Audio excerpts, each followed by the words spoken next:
Apocalipse 2 e 16. Apocalipse 2 e 16. Graças a Deus. Diz assim: arrepende-te, arrepende-te, arrepende-te.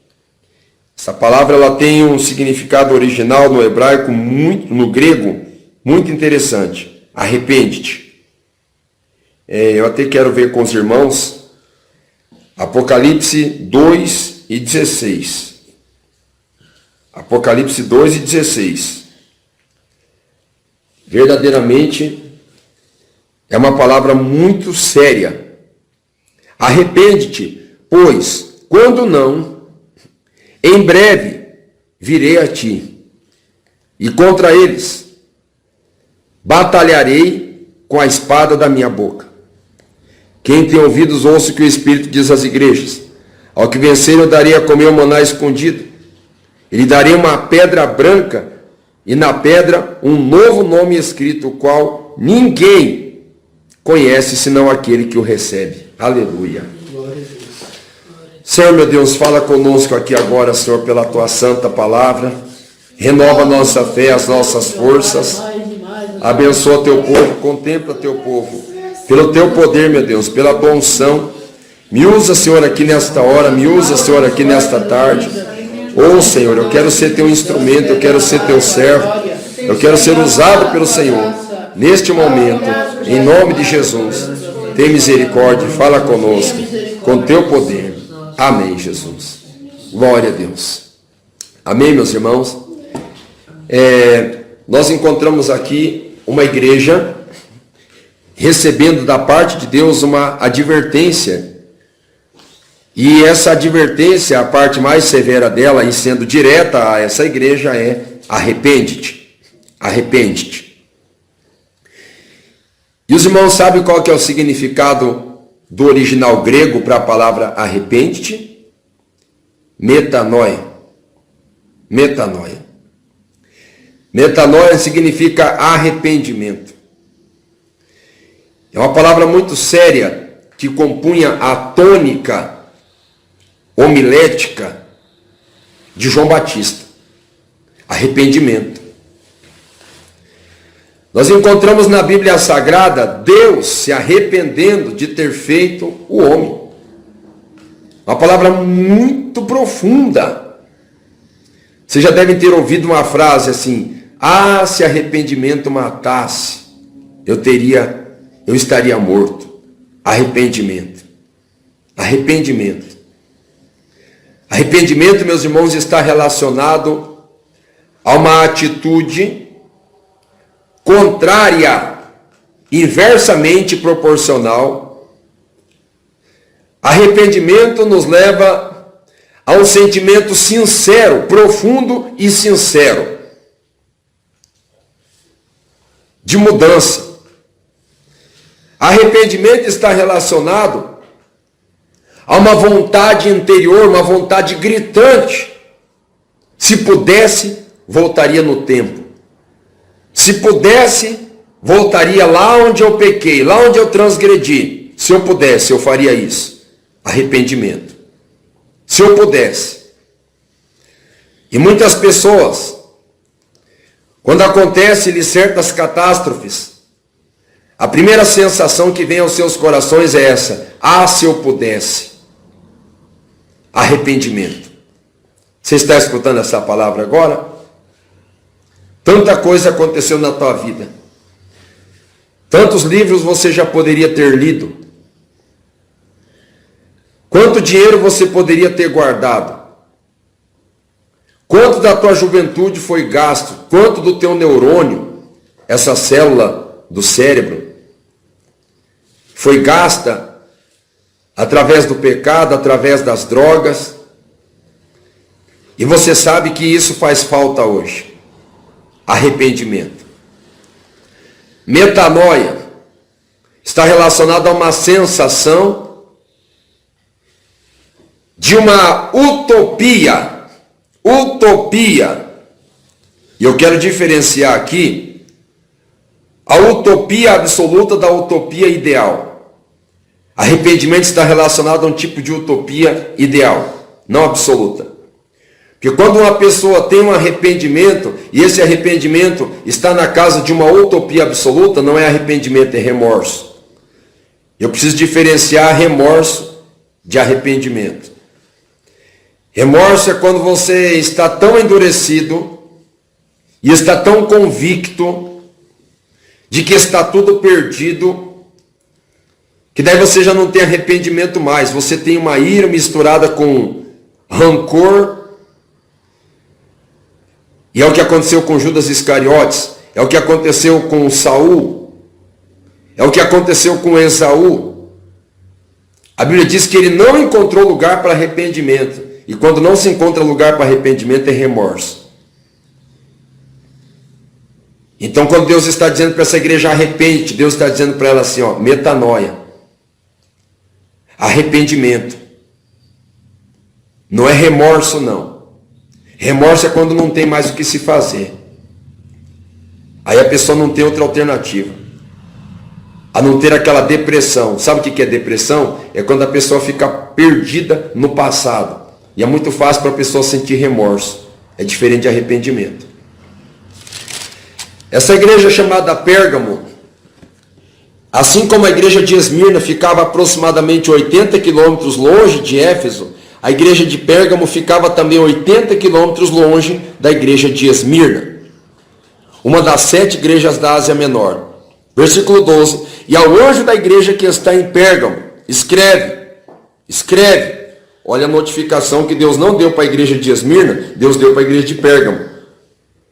Para a igreja de Esmirna, Deus fez uma demonstração de triunfo do seu poder, dizendo: eu sou o primeiro e o último. Eu sou o que morreu, mas ressuscitou. Já para a igreja de Pérgamo, a palavra é um pouquinho mais dura. Por que não dizer? É incisiva, é penetrante, é cirúrgica. Olha como começa. Isso diz aquele que tem a espada aguda de 2 fios.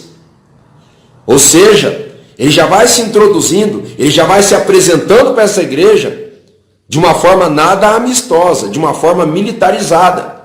Naquela época, não existiam canhões, não existiam pistolas, armas, bombas. Naquela época, o instrumento de execução de justiça era mais conhecido como espada. E é desse jeito que Deus se manifesta para aquela igreja. Se eu não for assim, os irmãos me corrijam. Isso diz aquele que tem a espada aguda de 2 fios. É claro que nós entendemos a espada de 2 fios, ou a espada de 2 gumes, como sendo a Bíblia Sagrada, interpretando que um fio ou um gume é o Antigo Testamento e o outro é o Novo. Ainda que seja assim, quando está dizendo aquele que tem a espada de 2 fios, ou que seja aquele que tem a espada de 2 gumes, está dizendo o seguinte: ei, não é Jesus quem julga. Não é o Pai quem julga, é a palavra quem julga. E a palavra, revestida de toda autoridade e prerrogativa para julgar, ela mesma está contra ti, porque na própria palavra é admoestado contra as práticas de um falso profeta que vocês estão seguindo, e de um falso apóstolo que vocês estão seguindo. Então vocês serão julgados pela palavra, que é a espada de 2 gumes. Mas nós não podemos interpretar somente a espada como a Bíblia Sagrada. Mas nós temos que interpretar, meus irmãos, com toda a seriedade, espada relacionada a julgamento de Deus, juízo de Deus.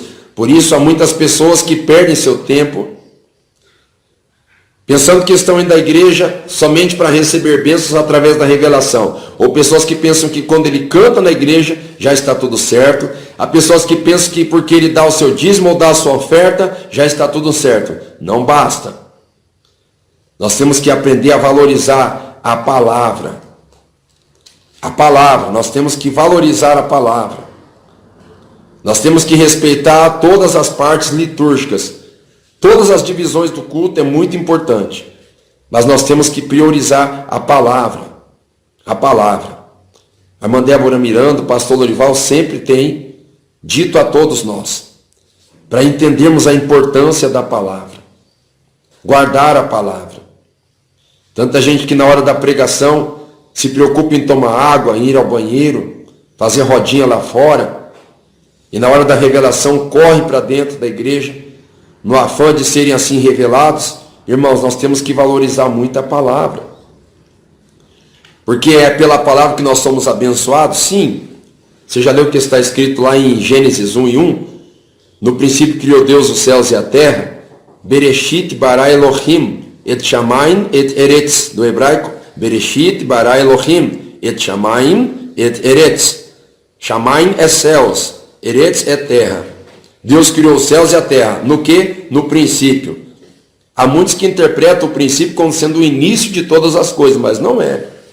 Quando está dizendo no princípio, a palavra original no hebraico é rosh. Bereshit, a palavra reshit é rosh, cabeça. Tanto que Gênesis no hebraico não é chamado Gênesis, é chamado Bereshit. Gênesis é chamado de Bereshit. No hebraico, no original, na Torá, Gênesis é chamado de Bereshit. Então, quando diz reshit, é rosh, é cabeça. E quando diz rosh, que é cabeça, nós temos que entender, no princípio, quer dizer, no cabeça. Quem que é o cabeça? Em Cristo. E o que é Cristo? Para você entender quem que é Cristo, você precisa ir lá para João 1:1. No princípio, no cabeça, era o verbo. O que é verbo? Logos do grego? Palavra. No princípio era a palavra, no cabeça era a palavra. O cabeça é a palavra, Cristo é a palavra. E porque Ele é a palavra, e Ele é a espada de dois gumes, precisa ser reverenciado, precisa ser respeitado. Então, a tua Bíblia não foi feita para ficar enchendo de poeira na prateleira, e não foi feita para ser substituída pelas fake news desse jornal, desses jornalistas malditos que não têm preocupação com a verdade. Infelizmente, a grande maioria tem preocupação com o caos, com o sensacionalismo, para ganharem views, para ganharem joinha, para ganharem like, para ganhar visualização. Quanto pior, melhor para eles. E a Bíblia tem sido substituída pelo WhatsApp, pelo Facebook, através mesmo de acessos desnecessários e vaidosos. Pessoas que trocam uma boa leitura da palavra do Senhor por vídeos do YouTube. Pessoas que trocam a boa palavra do Senhor pelas piadinhas que estão viralizando aí no WhatsApp. Tem um aplicativo do diabo que funciona como espião e que já está fazendo sucesso no Brasil. Eu não vou falar o nome aqui para não dar margem para esse aplicativo. Esse aplicativo aí, pode ter certeza, irmãos, que é ideologia, com certeza a inspiração disso aí é do diabo mesmo. É um aplicativo só de palhaçada. Morrendo gente, gente perecendo. E o aplicativo de palhaçada, de brincadeira, aplicativo cômico. Pessoas que estão morrendo de fome acessando e se divertindo, se deliciando através desse aplicativo. É um dos aplicativos mais idiotizantes que eu já ouvi falar. E o pior, muitos crentes têm baixado esse aplicativo para ficar inventando paródias de hinos, até hinos antigos, inspirados por Deus, hinos bonitos. Fica ali inventando paródia em cima dos hinos já existentes. Ao invés de ler a Bíblia, estudar e se dedicar à palavra, se dedica a essas vaidades. Quando eu digo vaidade, não estou dizendo somente na questão de uso e costume, mas no sentido original da palavra, porque vaidade vem do latim vanitate, que quer dizer alguma coisa vã. Sabe o que é alguma coisa vã? Já foi em algum salão e daí você viu lá uma especificação: vão livre de 10 metros, vão livre de 70 metros quadrados de vão livre. O que é vão? Vazio, que não tem substância. Coisas vaidosas são coisas vazias, que não tem nada de útil. Estude a palavra, meu irmão. Estude a palavra. O Senhor Jesus se manifesta a essa igreja, se demonstrando como sendo a espada, aquele que tem a espada de dois fios. É uma espada de dois fios. Existem algumas espadas, e até existiram algumas espadas, que funcionavam como faca. Ela tinha somente um fio, então ela cortava somente na parte de cima, considerando que ela cortava só desse lado aqui, ó. Só desse lado. O Senhor Jesus diz que Ele é o portador, Ele é aquele que tem, aleluia, aquele que tem a espada de dois fios, corta desse lado e corta desse lado. A palavra de Deus, ela é viva e eficaz. E esta vivacidade e esta eficácia é expressa através do seu alto potencial de corte. Se você está fraco na fé, está desanimado, está sem motivação, está com medo, está aflito, está destruído pelas forças deste mundo, eu vou dizer para você o remédio para curar todos os seus males de uma vez só. Pegue a Bíblia Sagrada, que é uma espada de 2 fios, ela entra nesse teu coração endurecido, corta o teu coração, faz uma cirurgia, arranca o que não presta e coloca o poder de Deus no seu interior, e você vai ver que você vai ser uma pessoa melhor na presença de Deus. Jesus é esse. É esse. Aquele que tem a espada aguda de 2 fios. O que é a diferença entre alguma coisa que é aguda, a diferença entre algo que é agudo e algo que é obtuso? Agudo é que tem uma ponta, obtuso é que é mais achatado. Qual que é a diferença entre os dois? Alguma coisa que é obtuso é difícil penetrar, alguma coisa que é agudo tem mais facilidade para penetrar. E aqui está dizendo que é uma espada aguda. Louvado seja Deus. Pessoas da tua família que não quer saber de Jesus, fica tranquilo. A hora que essa espada aguda entrar, ele não vai resistir, vai se entregar para Cristo na mesma hora. Glória a Deus. Glória a Deus. Eu sei as tuas obras. Começa com um ponto bom. Apesar da ameaça no primeiro versículo, eu acho que é uma advertência muito grave. O Senhor já se apresentando como aquele que tem a espada aguda de 2 gumes. Mas ainda tem o detalhe que Deus, ele é justo, ele é honesto. Deus não é parcial. Deus é honesto. Eu sei as tuas obras. E sei onde habitas. Eu sei as tuas obras e sei onde habitas. Parece que estamos aqui descrevendo através de raio-x ou de uma ultrassonografia, estamos aqui descrevendo os dias atuais. Oh, glória a Deus. Eu sei as tuas obras e onde habitas, que é onde está o trono de Satanás. Olha que interessante. É uma igreja que tem obras. Mas o trono de Satanás está estabelecido exatamente no mesmo local, no mesmo ambiente dessa igreja. Olha que dificuldade. Será que nós não vemos aqui um poder paralelo? Enquanto é uma igreja séria, uma igreja de oração, uma igreja de obras, uma igreja que pratica de fato atividades, é uma igreja que está convivendo num ambiente que é o pior que poderia existir. O trono de Satanás. Você consegue imaginar o que é o trono de Satanás? O que é um trono? Um trono é uma elevação onde o soberano se assenta demonstrando seu poder. E se alguém tem dúvidas da situação que nós vivemos, e não é uma realidade nova, você pode encontrar na Bíblia Sagrada 1 João, capítulo 5, verso 19. O mundo está no maligno. O Senhor Jesus lá em João vai nos dizer que já o príncipe deste mundo está condenado. Ou seja, o mundo tem um príncipe. E o príncipe deste mundo não é Jesus. Jesus falou, meu reino não é deste mundo. Então esta igreja tem obras, mas essa igreja está posicionada no lugar onde é o trono de Satanás. Meu Deus! Eu sei onde estás, que é o trono de Satanás. Talvez nós possamos colocar a mão na consciência e dizer, meu Deus, eu nasci numa época errada. Quantos costumes perversos, depravados. Que situação difícil em nossos dias. O que eu estou fazendo aqui nessa época, nessa geração? Deus tem uma resposta para você. Você nasceu nessa época, você não é anacrônico, você não é diferenciado, você não é estranho, não é um esquisito. Você nasceu nessa época pela vontade de Deus, porque através de você, Deus vai destronar as fortalezas de Satanás através da tua oração, do teu jejum e do teu bom testemunho. É para isso que Deus estabeleceu essa igreja. E que reteis o meu nome, ou seja, é uma igreja que não escandaliza, que guarda o nome do Senhor.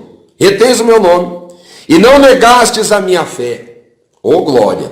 Ou seja, é uma igreja que continua mantendo a fé, confiante no Senhor. Ainda nos dias de Antipas, minha fiel testemunha, o qual foi morto entre vós, onde Satanás habita. Ou seja, estamos falando aqui do quê? De martírio. Possibilidade de martírio. Eu já tenho comentado há alguns dias aqui, meus irmãos, sobre o nosso comportamento diante de um martírio. Nossa atitude, nossa reação diante de um martírio, diante de uma perseguição religiosa. Será que nós estamos preparados para isso, meus irmãos? Essa igreja tinha que estar preparada. A igreja de Esmirna também tinha que estar preparada. Na igreja de Éfeso, talvez não nos dias que João escreveu, que Cristo demonstrou que João teve que escrever, mas no tempo de Paulo, Paulo sofreu algo próximo ao martírio em Éfeso. Então, até agora, todas essas igrejas estão relacionadas a algum tipo de sofrimento físico, algum tipo de martírio. Nós encontramos aqui que Antipas foi morto. Será que nós estamos prontos para isso? Verso 14. Verso 14. Mas é um termo de ligação entre frases, entre uma oração. Mas, umas poucas coisas, mas umas poucas de coisas tenho contra ti. Ai, tem alguma coisa contra a igreja de Éfeso. Tenho, porém, contra ti que deixaste o teu primeiro amor. Aqui essa igreja não tem somente um problema. Tem algumas coisas. Quando diz algumas, é no plural. É no plural. Porque tens lá os que seguem a doutrina de Balaão, o qual ensinava Balaque a lançar tropeço diante dos filhos de Israel, para que comessem dos sacrifícios da idolatria e se prostituíssem. Balaão. O quê? Tem um outro tipo de doutrina. Tem doutrina de homens. Tem doutrina de demônios. E tem também a doutrina de Balaão. Olha que situação difícil.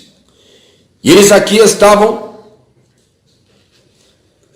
talvez não todos, mas inserido no meio de alguém que seguia a doutrina de Balaão. Quem que era Balaão? Balaão é aquele homem que foi subornado por Balaque para amaldiçoar Israel. E não é somente isso que ele praticou.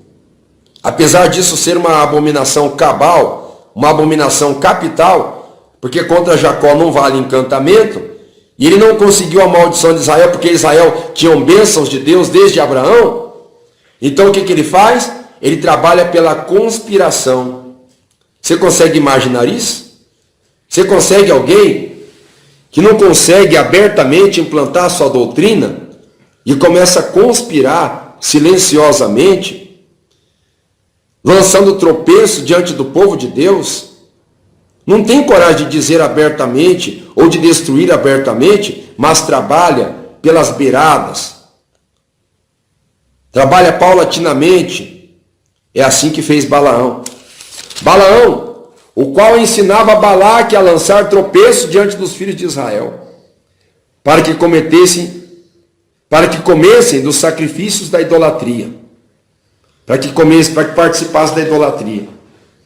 Olha, vamos seduzir o povo de Israel através da idolatria. Vamos seduzir o povo de Israel através de outra coisa pior, prostituição. E aqui, meus irmãos, nós encontramos hoje em dia muitos pastores Balaque, muitos pastores Balaão, hoje em dia. São pastores que os seus corações estão corrompidos por amor ao dinheiro. Seus corações estão corrompidos por amor ao sistema pecaminoso que é tão agradável. Seus corações estão contaminados pelos pecados, pelas iniquidades e podridões. E eles não têm mais força de combater o pecado. E sabe o que eles fazem? Eles começam a introduzir dentro das igrejas brasileiras. Pastores introduzem dentro das igrejas norte-americanas, das igrejas alemãs, sul-coreanas, introduzem dentro das igrejas espalhadas pelo Brasil e pelo mundo sistemas de alívio doutrinário, sistemas de contradições doutrinárias. Por exemplo, Eles não implantam uma idolatria de adoração a ídolos de gesso, de papel, de madeira ou de barro. Não, não fazem isso. Mas eles promovem e conduzem um verdadeiro culto à personalidade. Sabe o que é um culto à personalidade? É quando um pastor quer se tornar pop. E é quando, através da sua promoção, da sua projeção pessoal, ele não está preocupado se ele está sendo bíblico ou antibíblico. O importante é ele ser popular. O importante é ele ser ovacionado. E em nome disso, ele não está preocupado em ensinar doutrina, não está preocupado em ensinar a verdade, não está preocupado em ensinar o que é correto. A preocupação é simplesmente faturamento, enriquecimento e satisfação de seus desejos carnais. Como é que ele vai repreender seus membros se ele mesmo está em pecado? Se ele mesmo é um mundano? Como é que ele vai ensinar alguma coisa? Não tem como. Então são os verdadeiros Balaões modernos, verdadeiros Balaques modernos. Hoje em dia esta é a prática mais comum nas igrejas brasileiras. E o pior é o seguinte, o pior é que eles já estão corrompidos e contaminados, e eles ainda querem corromper aqueles que estão no caminho correto. Querem implantar práticas que conduzem à idolatria. E eu vou dizer aos irmãos que o futebol é uma idolatria. Vou dizer aos irmãos que o cinema é uma idolatria. Vou dizer aos irmãos que a pornografia é uma idolatria. Vou dizer aos irmãos que até a política é uma idolatria. Isso não passa de cultos à divindade. E esse tipo de divindade se traveste no ser humano. Culto a personalidades, culto a pessoas. Infelizmente, é como se os estádios de futebol fossem os templos. Como se os jogadores e os técnicos fossem os sacerdotes. E as pessoas que estão na plateia, a torcida, são os adoradores. É assim. Na televisão se adora uma mulher pela beleza. Se adora um homem pela sua habilidade. E assim, existe aí um culto. E alguém diz, não, mas quem que vai adorar o ser humano? Adorar talvez não diretamente, mas está ocupando o seu tempo com tudo aquilo. Estão ocupando sua energia intelectual, gastando tempo, gastando energia, gastando inteligência e gastando, poderia passar 15 minutos orando, meia hora lendo a Bíblia, poderia passar outro tempo se preparando, estudando, se dedicando, mas gastando seu tempo naquilo que não presta, torcendo para time de futebol, ovacionando campeonatos. Falar nisso, cadê os campeonatos? Cadê? Cadê? Onde estão aí Olimpíadas e tantas festividades tão aguardadas pelos crentes mundanos? E agora? Cadê? Vocês vão assistir a Olimpíada onde? Será que tem Olimpíada home office? Quero ver agora. Cadê? Cadê? Onde está? E a vontade de adorar, de idolatrar um futebol, um basquete, luta livre. Sabia que tem crente que gosta de luta livre? Tem uns crentes de Netflix. Não sai dos filmes. Não sai dos seriados. Conhece tudo. Domina tudo. De cor e salteado. Sabe até fazer redação, sabe fazer resumo do que se passa. Isso é uma vergonha. Mas infelizmente é o que se passa. Por quê? Porque muitos pastores do Brasil não têm coragem de pregar isso mais. Não fala isso mais. Nas igrejas brasileiras. Meus amados irmãos, existe tanta coisa que é idolatria, que nós não imaginamos e nós podemos estar incorrendo neste grande e grave erro, e nós às vezes nem sabemos. Temos que ter muito cuidado, porque a advertência para a igreja de Pérgamo, ela é contemporânea, sempre foi. Ou será que está na Escritura à toa? Não está à toa. Está escrito na Bíblia Sagrada para nós entendermos que tem fundamento, tem sentido, tem respaldo, tem funcionalidade. E tem muitos que acabam fomentando não só a idolatria, mas acabam fomentando também a prostituição. Balaão teve uma ideia brilhante. Esse povo aí não tem jeito de fazer macumba para eles. E até eu vou dizer para alguns crentes aí que estão orando para Deus não deixar pegar macumba em você, só se você estiver em pecado que a macumba te pega. O crente cheio do Espírito Santo não pega mandinga, não pega macumba, não pega bruxaria, não pega feitiçaria, não pega nada. Crente cheio do Espírito Santo, não pega, se pegar é gripe, olha lá ainda. Mas não pega. Se você está cheio do poder de Deus, não pega, mas não pega mesmo. Fica tranquilo. Fique em paz. Quem dá glória a Deus? Glória a Deus. Já que não pegava a maldição lançada por Balaão, Balaão teve uma ideia brilhante. Olha, já que você está querendo me pagar para me profetizar, porque Balaão era um profeta mercenário. Ele profetizava através do dinheiro, né? Através do dinheiro. Dessa maneira. Então, o que acontece? Através da conspiração aberta, ele não conseguia nada, porque Deus era a favor de Israel. O que ele começou a fazer? O que ele começou a fazer, meus irmãos? Ele teve uma ideia brilhante. Vamos derrubar esse povo através de uma conspiração silenciosa e velada. Vamos colocar as mulheres moabitas para seduzirem os israelenses, para seduzir os judeus. Eles não vão resistir às mulheres exibindo o umbigo, exibindo seus decotes, exibindo suas partes. Eles não vão aguentar os jogados de cabelo das moabitas. E foi exatamente o que aconteceu. As moabitas chegaram nos termos de Israel, passando mirra, aloés,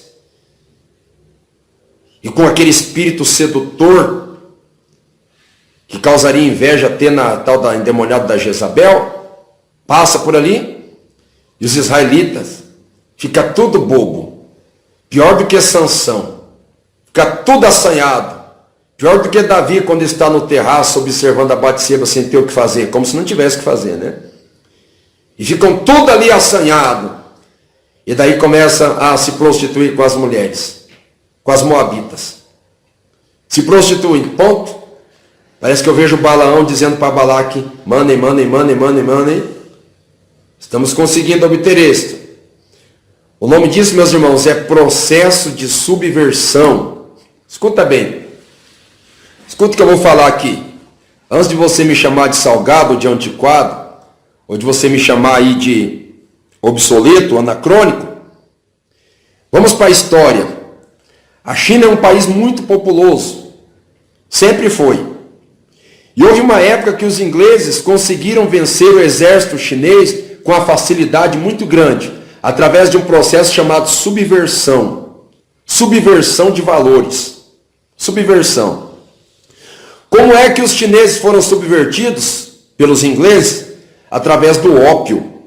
O ópio é um tipo de droga que era comercializado irregularmente, porque o imperador chinês não queria que seu povo fosse usuário, por causa do altíssimo potencial viciante do ópio. É igual o crack.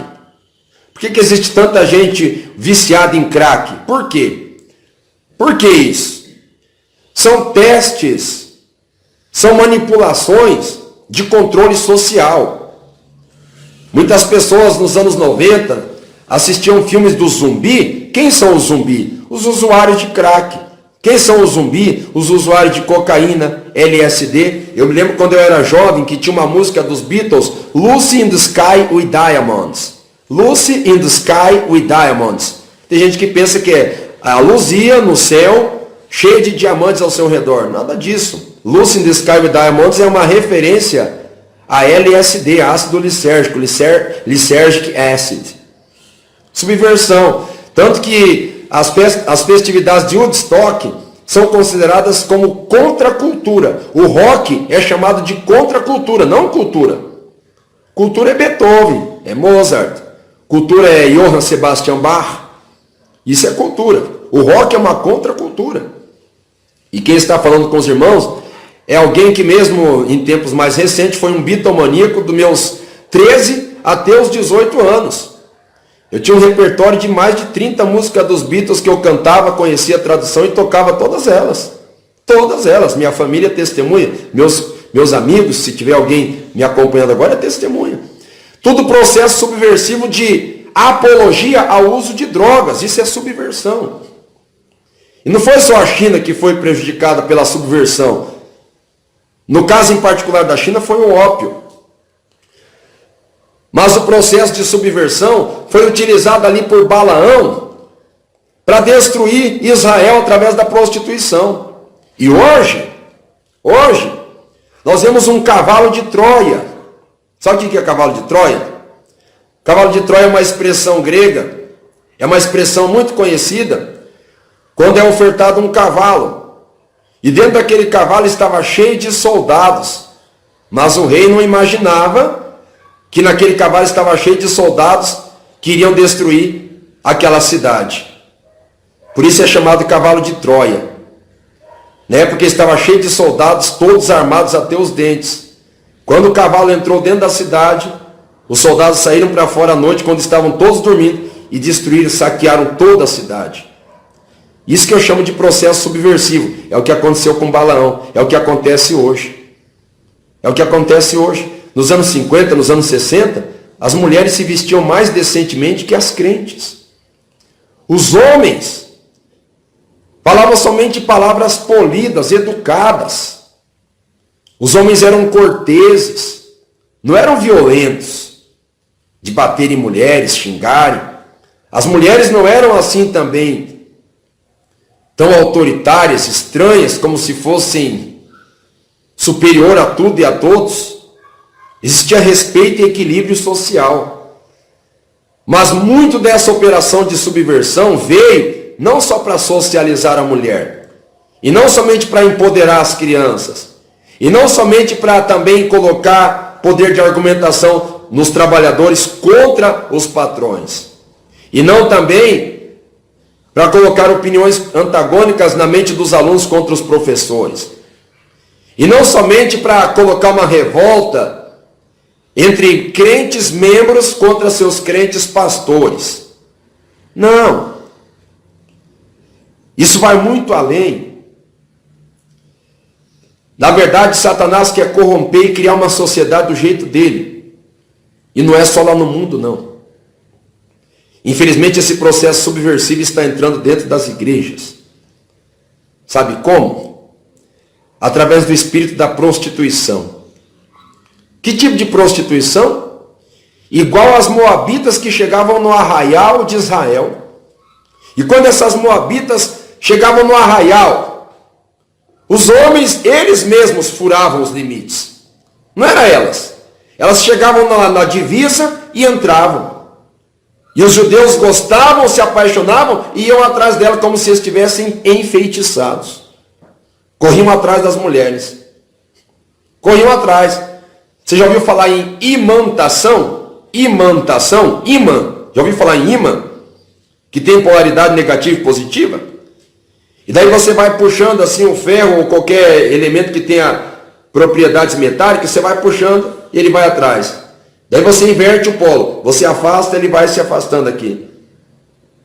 É exatamente desse jeito. As mulheres chegaram só nos limites. E os homens ficaram todos doidos indo atrás das mulheres. Por quê? Porque elas estavam com vestes sensuais.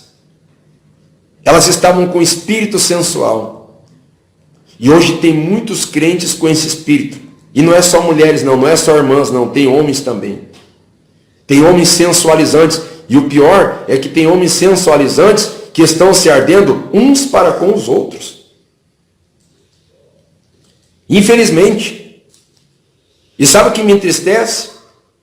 É que o sistema constitucional, a lei mesmo, está aplicando mordaças ideais sob o pretexto de preconceito, para que não se pregue mais contra esta pouca vergonha que é a imoralidade. Crianças estão sendo sensualizadas antes da época. Será que nós não estamos vivendo no trono de Satanás, chamado Pérgamo? Será que não é essa a realidade hoje? É a mesma coisa. A mesma coisa. Moças mulheres, e até crentes já, irmãs com idade já avançada, de mini saia, roupa decotada, roupa apertada. Qual que é a finalidade? Qual é a finalidade? Se não é um culto à personalidade, para a pessoa ser elogiada, ou até admirada, ou pior, cobiçada. Homens, malhando, cultivando seu corpo, adquirindo uma tonalidade atrativa, e depois saem pelas ruas para serem admirados. Não, é que eu quero ser respeitado. Você acha que algum respeito é útil desde que ele seja imposto através da força? O respeito é útil quando ele é imposto através de um próprio respeito. Através dos precedentes, não por causa da força. Porque uma pessoa que é respeitada só por causa da força, quando essa pessoa não tiver força, ela não vai ser respeitada.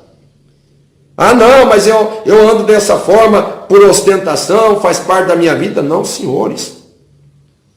Isso acaba atraindo as atenções, os olhares.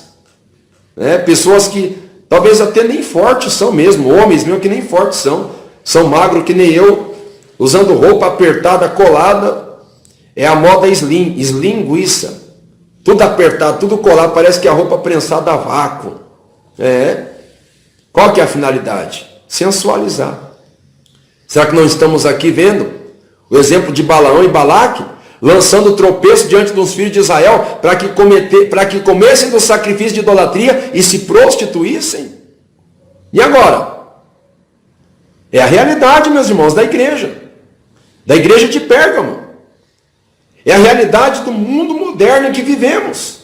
Infelizmente.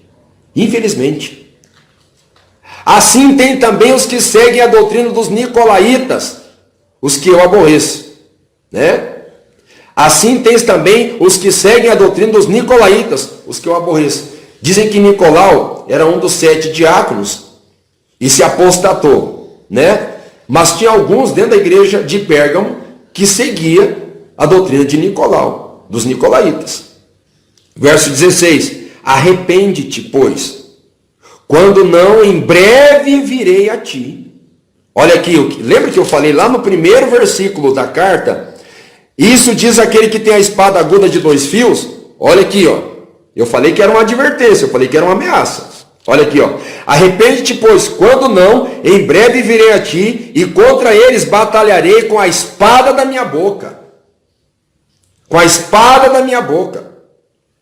Está pensando que a Bíblia é brincadeira? Está pensando que a espada de Deus é brincadeira? Nosso irmão Samuel perguntando se é proibido usar calça jeans, se é pecado. Não é, irmão Samuel. Nós entendemos que tudo tem a sua finalidade, a sua proposição, né? Nós entendemos dessa forma, né? Então, meus irmãos, nós temos que nos posicionar aqui diante da advertência de Deus.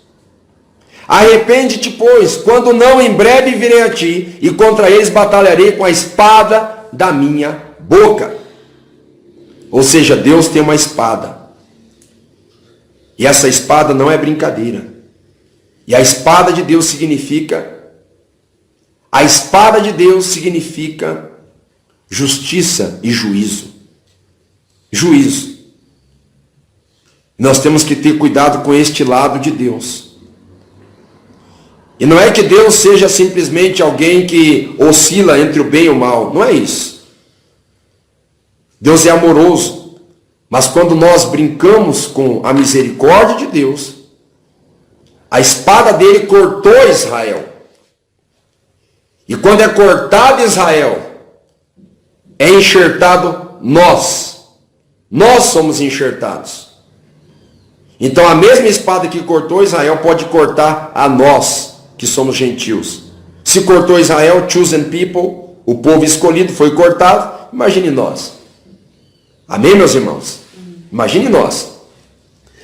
Quem tem ouvidos, ouça o que o Espírito diz às igrejas. Ao que vencer, darei eu a comer do maná escondido, e dar-lhe-ei uma pedra branca, e na pedra um novo nome escrito, o qual ninguém conhece, senão aquele que o recebe, uma pedra branca. E Jesus é especialista quando o assunto é pedra. Sabia? Quando a lei foi escrita pela primeira vez, foi escrito na pedra. Quando o povo de Israel estava atravessando o Jordão para conquistar Jericó, eles passaram por cima das 12 pedras. Quando Golias se levantou contra o povo de Israel, ofendendo durante 40 dias, foi através de uma pedra que Davi caiu por terra, que Golias caiu por terra. Quando Daniel contempla aquela visão extraordinária daquele gigante que tinha o pé de ferro e o pé de barro, de repente uma pedra bate naquele pé e esmiuça tudo. Quem que é essa pedra? Essa pedra é Cristo. Cristo é a pedra. Portanto, eu te digo que tu és Pedro, sobre esta pedra edificarei a minha igreja, e as portas do inferno não prevalecerão contra ela. Esta pedra, a grande pedra, é Cristo. Pedro é uma pedra pequenininha, é uma rochinha pequena. Cristo é a nossa pedra fundamental, a rocha da nossa salvação. E é nessa rocha que estará escrito o nosso nome. Ou seja, para ter salvação, somente nesta pedra chamada Jesus. Glória a Deus, aleluia. Meus irmãos, nós estamos no tempo do fim. Não é tempo mais para brincadeira. Não é tempo mais para especulações. Não é tempo mais, meus irmãos, para nós ficarmos discutindo o que já está decantado em nosso coração. Nós já sabemos, já conhecemos a verdade. Temos um conhecimento de Cristo. Então, meus irmãos, vamos guardar o que nós temos aprendido. E não somente guardar, mas vamos viver também. Não há tempo de nós ficarmos oscilando. Não há tempo de nós ficarmos abrindo mão do que nós já temos experimentado na prática. Teoria, esbanja-se teoria por aí. Prática, nós conhecemos. Nós temos aprendido a verdade, temos aprendido a doutrina do Senhor. Vamos nos manter nessa doutrina, vamos nos manter nos ensinamentos verdadeiros do Senhor, da palavra do Senhor. Vamos guardar na tábua do nosso coração. Talvez chegou para nós aquele tempo do que o apóstolo Paulo orientou Timóteo. Tem cuidado de ti mesmo e da doutrina, porque fazendo isso, salvará os que te ouvem, né? Salvará você mesmo e os que te ouvem. Porque às vezes muitas discussões vazias geram contenda, não edifica e não converte ninguém. Mas nós cuidar de nós mesmos e da doutrina, muitos olharão para o nosso testemunho. E se muitos crentes rebeldes e mundanos não querem entender, muitas pessoas ímpias verão nosso testemunho e se converterão pelo nosso testemunho, e é isso que interessa.